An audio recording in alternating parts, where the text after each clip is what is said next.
Brothers Collectibles here. Welcome back to another video. Welcome back to the channel. This is going to be episode 2 of what I've watched and read recently. It's just a big collection of everything that I've watched on Blu-ray or DVD and or everything that I'm reading over the past couple of weeks or so. So let's begin. So a while ago I did a video on this and I watched The Amazing Spider-Man, and then of course after that we watched The Amazing Spider-Man 2. Now I seen all these movies in cinema. This one I saw in IMAX 3D when it first came out, and I actually came out with a headache because there was just so much going on screen, and it was just intense, and so much coming in your face, and with that IMAX screen as well, it actually gave me a headache. But the film itself, I quite enjoy it. I prefer the first Amazing Spider-Man as opposed to this one, because I just think they try to cram too much in this one. Like, there's too much going on. You've got Spider-Man dealing with crime, and then you've got Electro, and then you've got the Green Goblin coming into it, Harry Osborn wanting Spider-Man's blood, and then that way he turns into the Green Goblin. You've got the drama between Gwen Stacy and Peter Parker, and then you've got Gwen wanting to move to England, and then you've got Aunt May problems and things like that. There's just so much crammed into this movie. Like, it's just too much. There's so many plot lines and things. They try to cram in too much. And it is a long film as well, it's over 2 hours.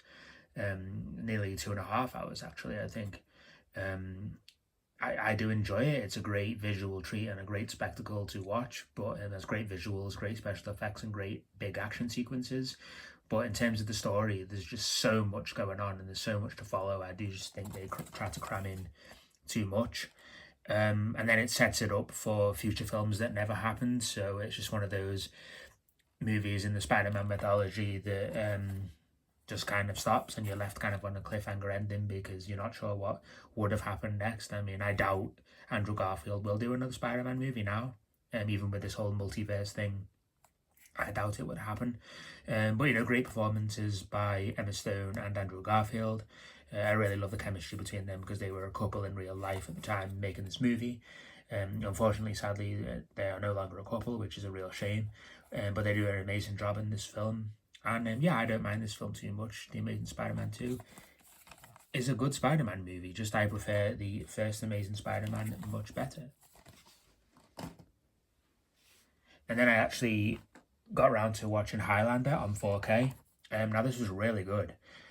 Great picture quality. It was quite grainy to start off with, I suppose, the opening sequence, but then once you start getting those flashbacks to the Highlands of Scotland, gorgeous, like absolutely stunning to look at.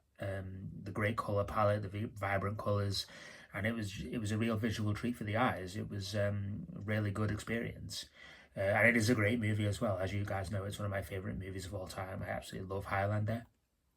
And I'm so glad that I got this on 4K. It was quite a big step up from the DVD and Blu-ray, obviously. The one scene I've done some research on, when Connor McLeod is first killed in battle and the camera kind of like pans away and moves up, that's like a special effects shot, because I think it zooms out and then it is actually Connor McLeod's eye. If you get me, the picture fades like into the eye. That's always looked terrible, and it still looks terrible in this film. Really crappy VHS quality, I suppose. Really bad picture just for that one shot, which is a shame. But in the rest of the film, it looks absolutely gorgeous, and this was awesome to have in 4K. And then, I might have mentioned it in a previous video, but we actually watched Spider-Man Into the Spider-Verse. I've had this on Blu-ray for a long time, but it was always sealed. I never sat down and watched it. I kind of forgot about it. But I really enjoyed this movie. I, love the character of Spider-Gwen, as you guys know. I'm actually really into the Miles Morales character. It was really funny, great visuals. How they animated this thing, was just incredible. It's a different kind of animation that we've not really seen that much of. So it's a really unique film to look at, and it's really funny, great action sequences, a great story, and it was really good. So then naturally I did purchase the sequel. I was up and down whether to get this on 4K, but I ended up picking up the Blu-ray quite cheaply. This is Spider-Man Across the Spider-Verse. I enjoyed this more than the first one. I think this is really good. It's a tad too long, maybe. You know, it is running nearly 2.5 hours, I think. Um, Certainly over 2 hours 15 minutes, that kind of territory. Um, and there's a lot going on here, but you know the visuals are absolutely insane, as it says here. It's utterly breathtaking, and I actually really agree with that. You know, the animation in this film is absolutely incredible, and it adds more to the mythology of the Spider Verse. It gets more complicated, and the stakes are higher, and you learn a bit more about Spider Gwen and things like that. And this film is really good. As I say, I prefer this to the first Spider Verse movie. Cannot wait for the concluding chapter of the trilogy in 2027, which is kind of annoying that we've got to wait even longer, another 2 more years. But I'm sure it will be well worth the wait. And then, keeping with the Spider-Man theme, we actually decided to go back and start the Tom Holland Spider-Man movies again.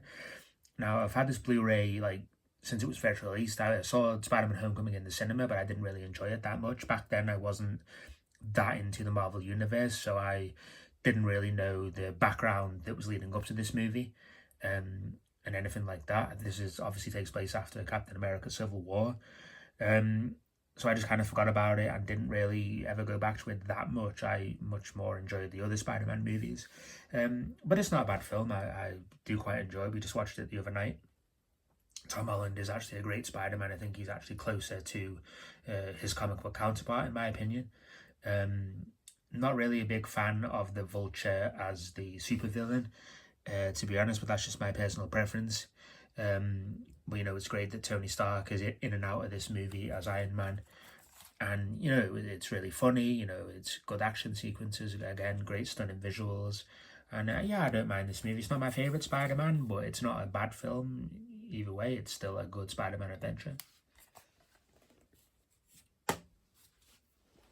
And then next up, we actually watched Spider-Man Far From Home, which is the Spider-Man follow-up film. This takes place after Endgame, if I remember correctly. We've actually got Mysterio, played by Jake Gyllenhaal, who does a really good job here. Nick Fury back in the movie. And I prefer this to Homecoming, actually. I think this is a really good film. It's just, you know, Spider-Man in Europe is kind of a different vibe to the movie. It's kind of weird that he was only just starting to get to know MJ in Homecoming and didn't really notice her, but in this film he's really obsessed with her and wants to ask her out and tell her how he feels, and he's pretty much in love with her. I thought that was kind of weird. I don't know if I was missing something, like I don't know if anything happens in the other movies, like the Avengers movies or any of the other Marvel films that we kind of missed, but it just kind of seems to be like a big jump in their relationship from Homecoming to this movie. But that's a minor little nitpick that I'm willing to overlook here. Great movie, and you know, really great to see Mysterio. I think this is the first time we've ever seen him in a live action Spider-Man adventure, which is pretty cool. And yeah, I really enjoyed this movie. We don't actually own Spider-Man No Way Home, but we are going to watch it pretty soon, I think, just to get up to date with all the Spider-Man for the new film Brand New Day next year. But yeah, as I've started watching these Tom Holland Spider-Man movies again, I'm really enjoying them. We did see No Way Home in cinemas, and I can't wait to give it another watch because I remember it being absolutely amazing, especially with the multiverse thing and the other Spider-Men coming into it. So yeah, that was Spider-Man Far From Home. So that's pretty much everything that we've watched kind of recently. The other things that I'm reading is, of course, I've done a video on this, is Spider-Gwen, and as you can see, I'm more than halfway through it. And I'm really enjoying this. I'm really enjoying getting into the Spider-Gwen or Spider-Woman character a lot more. Really learning a lot more about it, and it's surprisingly really deep. You know, it's obviously set in the alternate universe where she is the superhero and Peter Parker was her boyfriend that she couldn't save, you know, so it's kind of the alternate to what happened in the normal Spider-Man Peter Parker universe. You know, and with her father as the police captain and things like that. There's a lot going on, and it's really deep, and you know, I'm really getting into the character and really enjoying the adventures. And I just think she's awesome. You know, she's a great costume. She's a strong female character, which I really admire, and I'm really enjoying the character of Spider-Woman, Spider-Gwen, a lot. And I think I'll continue to read more of these. This is just the omnibus. This is a collection of, let's see, these comics. as you can see, Edge of the Spider-Verse Part 2, which I'm going to actually read all the Spider-Verse ones, or I'm hoping to very soon. Most Wanted 1 to 5, and then Greater Power 1 to 5, and then Greater Power Conclusion.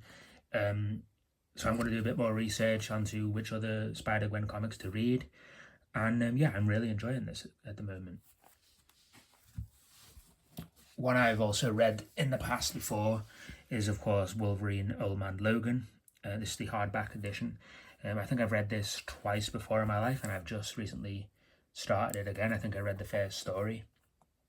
This is awesome. Obviously I started to read this after I watched the Hugh Jackman film Logan, which is inspired by this comic. It's not a faithful adaptation of this comic book by any means. It just takes inspiration from it with certain story elements.